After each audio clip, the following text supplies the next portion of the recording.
સુરત કે જે રત્ન કલાકાર વિરુદ્ધ નોંધાઈ દુષ્કર્મની ફરિયાદ। લગ્નની લાલચ આપી સગીરા સાથે દુષ્કર્મ આચર્યાનો આરોપ લાગ્યો છે। અવારનવાર દુષ્કર્મ આચરી સગીરાને ગર્ભવતી બનાવી। પોલીસે લસકાણાના કાર્તિક સભાડિયાની ધરપકડ કરીને તેની સામે કાયદાકીય કાર્યવાહી શરૂ કરી છે।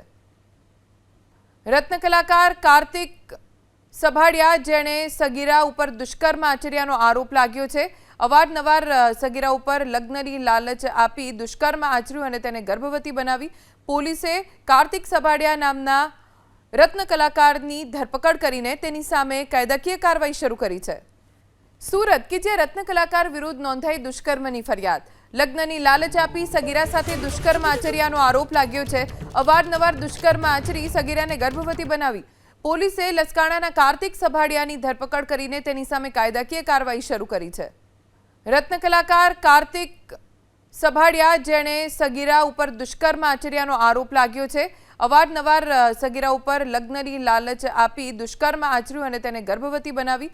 પોલીસે કાર્તિક સભાડિયા નામના રત્ન કલાકારની ધરપકડ કરીને તેની સામે કાયદાકીય કાર્યવાહી શરૂ કરી છે।